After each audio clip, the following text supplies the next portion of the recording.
but I think we're fine now. So welcome to the Empower, Engage, Execute, the secret to career success and advancement. I'm just really excited that everyone is here today.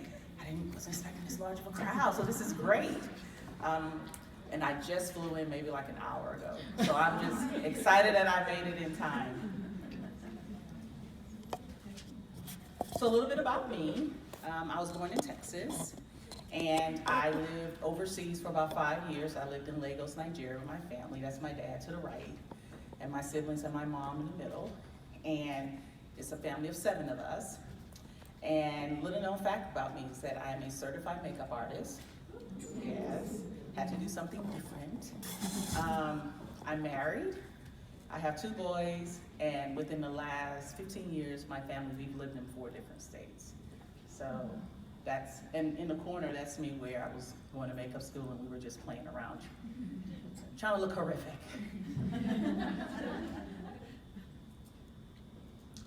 But my story begins probably about maybe 4 years ago, and why I developed this presentation. I was working in engineering. I was really doing amazing on a particular project, and I got so great at it that my manager did not want for me to move anywhere else. They wanted me to stay put. And for 18 months, I applied for different leadership roles to take on more responsibilities, and I didn't get anything. So I decided at that moment that I was going to take ownership of my career. And what that essentially means is that I became more strategic in the career choices that I made. I started networking more, and I had to make the decision whether or not if I was going to leave the company so that I can advance my career. And I did leave the company. But before I did that, I had to go through a series of transformation for myself and for my career as well. And one of the first things I did, I enlisted in Leadership Essentials. Now, I was trying to find a leadership program. I have my MBA. I've taken a lot of leadership classes, but I wanted to make sure that I stayed current with any of the new trends, any type of new leadership skills that was going on that I was not aware of. And I found Leadership Essentials at Loyola University, and it was a 6-month program. And that was the beginning of a transformation for me. Because within that program, they taught you what was your DISC profile.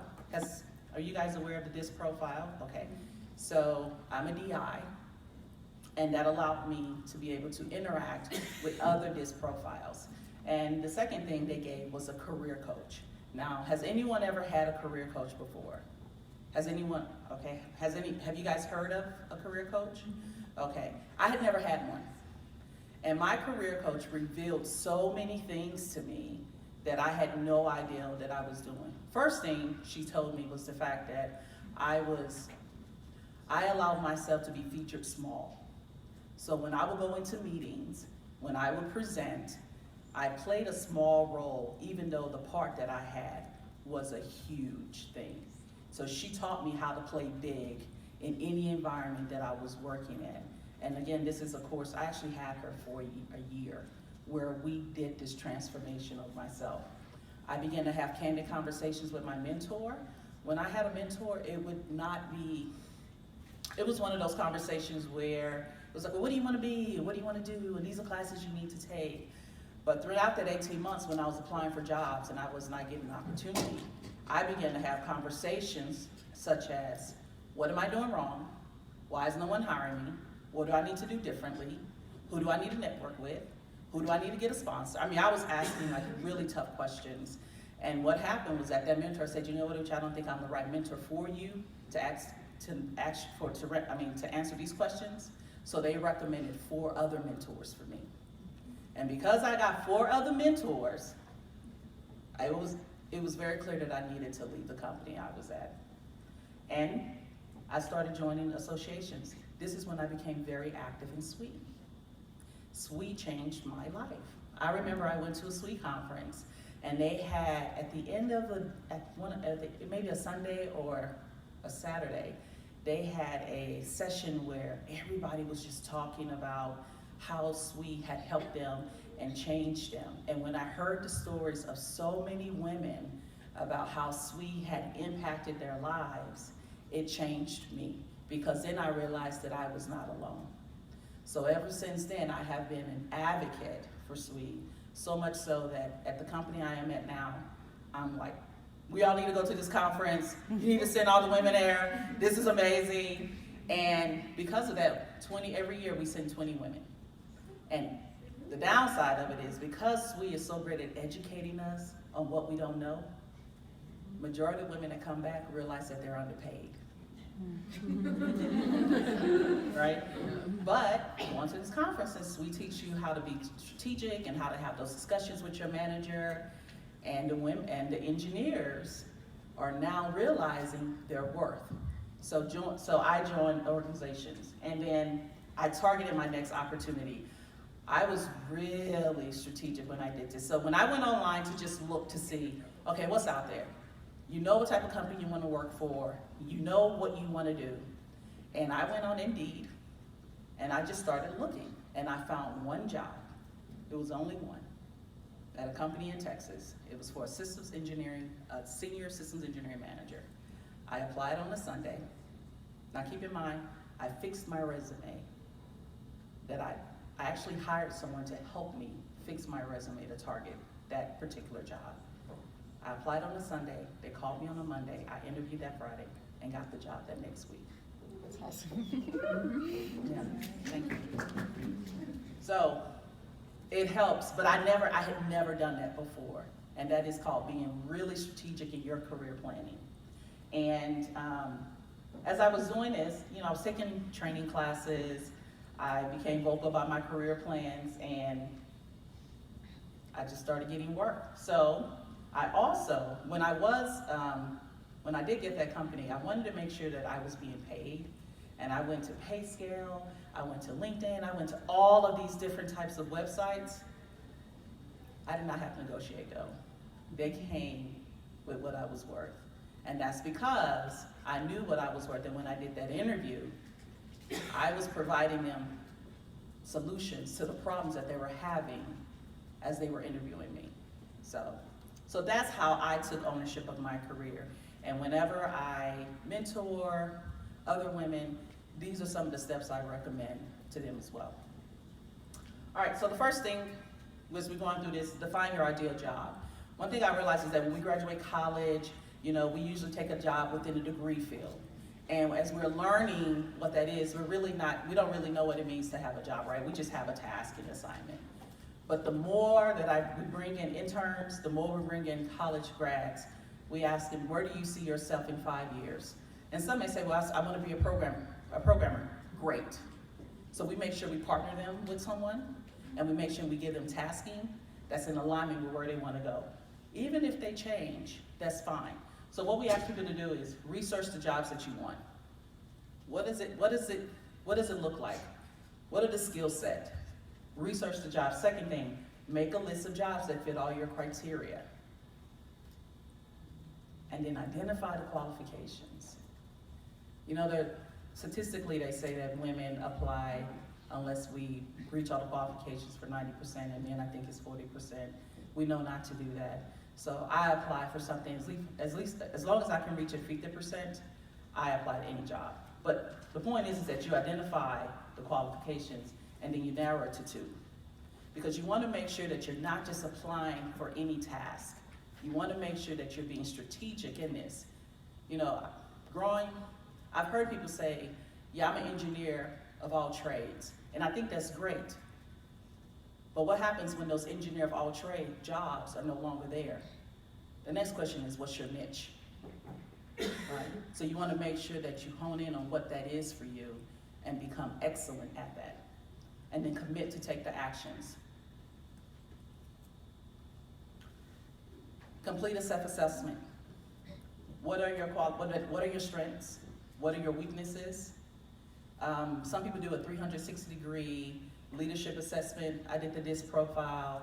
I've done the Myers-Briggs. I've done those. But here's the catch. When you do those assessments and when they identify your strengths and things you need to work on, we have a tendency to receive the information and not do anything with it. My recommendation is do something with that. I now know that as a DI, I have a dominant personality, and I have an influential, I'm a large D, small I. So I take advantage of that. And then it also gives you your strengths of your, I think with the DISC profile, it allows you to identify what are the biggest areas that your strengths are. And mine is a maximizer, achiever, a relator, and another one I can't remember. But what I realized is that with my coach, sometimes when I became an achiever, it was at the wrong time. So achiever is someone who doesn't think strategically. An achiever is one who is trying to overdo everything, trying to meet the deadlines, trying to make sure that they're staying late, trying to do all of that. And that's not where I was in my career. I had to learn how to be more strategic. That was one of the other ones. So having that coach, she made me realize which one of my strengths were the ones that I needed to work on and which one needed to take a back seat. And additional considerations that you want to think about when you're completing your self-assessment is, do you inspire and motivate others to be their best? Are you impactful to the company? And if so, what way? And if not, how can you do that? We're going through a transitional phase right now with each one of our engineers. And the questions that we ask them is, how are you impacting the organization? And it's not, I coordinate meetings. It's not, I support, I attend, I'm providing feedback. What impact do you have? And that's the type of conversations you should be having as you're working, is whatever you're working on, what is the impact to the organization? What goodness is it bringing to the organization? Because that's where your performance and that's where your money comes from. And be realistic about where your skills are. You know, if you want to be a project manager and you've never managed money, you've never managed a schedule, but you're trying to get there, take those classes. Don't allow someone to put you in a position, and I'm not saying a stretch role, because a stretch role is fine, but don't someone to put you in a position where they give you an assignment and you don't have any help with that, especially if it's something new. Identify your weakness, and when you take those stretch assignments, you let them know, these are the classes I need to take in order for me to be excellent, and I need to partner with someone who's already done this. So now you're going to characterize the gap. Wherever you're trying to go, what are the gaps that you need to fill in order to meet your ideal job? And as you're doing this, you're going to make sure that you seek experts in this area. A friend of mine had an interview. So she interviewed for a project manager position. And before the interview, she met with someone else who she practiced in front of, who had never been a project manager. Do you think she got the job? She didn't. And the question I asked her was like, why did you do that? She said, I needed to practice in front of someone.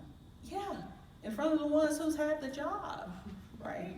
So, you know, make sure that as you characterize your gap and you're meeting with people who've been in that role, that you really take their advice, and don't take advice from people who've never done there.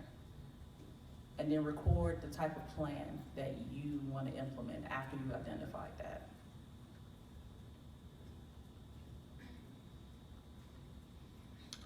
The fourth thing is, I'm going to assume that everyone here is working in an organization and not necessarily being an entrepreneur.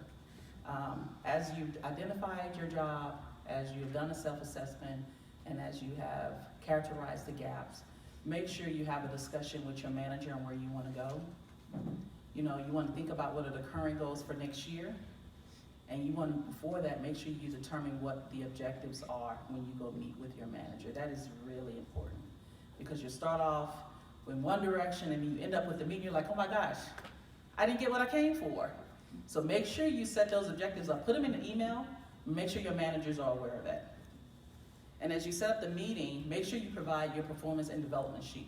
This is like saying that you're showing initiative on where you're trying to go, right? So you have your performance and development sheet. You've identified the objectives, and now you're also thinking about goals for the next career. Now, here's the thing. Your manager may or may not agree with you. But that's not the point of the conversation, is if they agree or not. The point is for them to begin to advocate and begin to support you in where you're trying to go. Because you don't want that to be a conversation of, well, I think you're wrong, or maybe not. It's, thank you for that advice. And just go back to the objective and the tasking. Just want to make sure that that their opinion does not become your reality.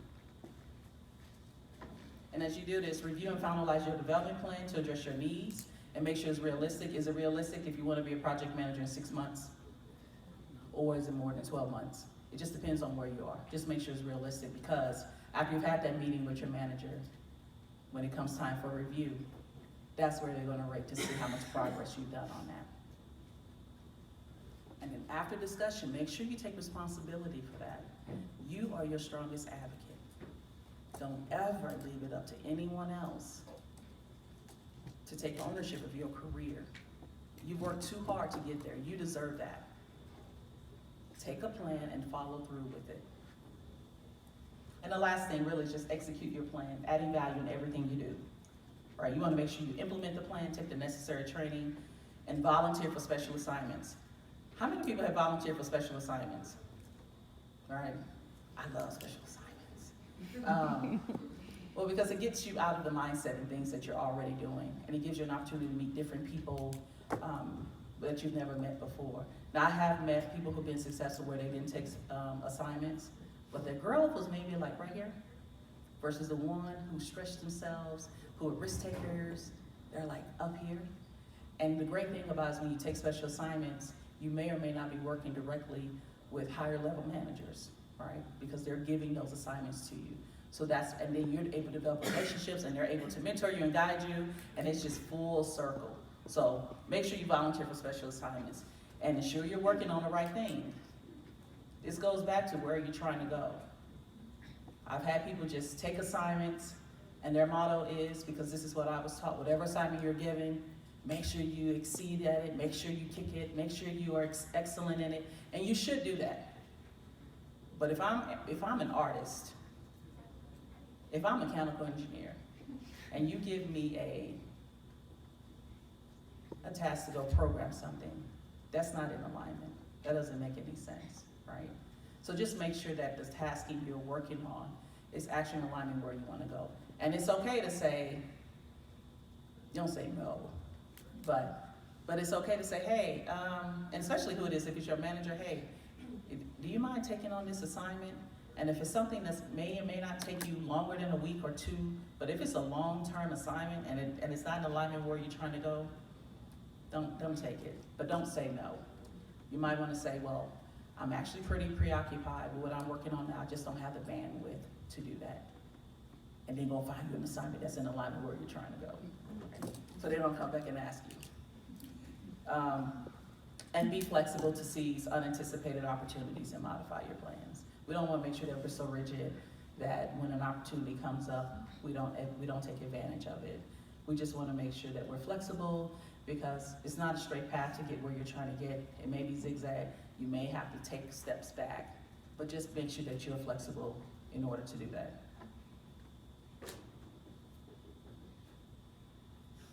So before I ask if you guys have any questions, last November I was actually at a girls empowerment conference, and it was 6th to 8th graders in there, and I was terrified.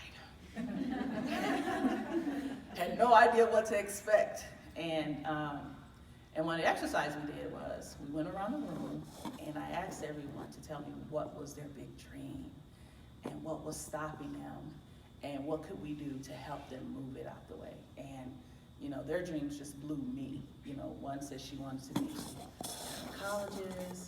Another one said that she wanted to be a billionaire. One said that she wanted to be a detective. But it was nothing that I was thinking about in 6th grade on what is it that I want to be when I grow up. I wasn't thinking about all that. And one of the young girls, afterwards, because I gave them like pink stickies, and she was like, this is for you, Miss Maple, and she drew a picture of me. But what she said on it is what I end all of my talks now. And she said, I wanted to give this to you because you inspired me to make sure that I'm on the right path to where I need to be. She was a 7th grader. And what she said was, your life does not begin by chance. Your life does not get better by chance. It gets better by change. And that's what I want to leave you guys with. Okay? Don't be afraid to take the risk. Thank you. Yeah.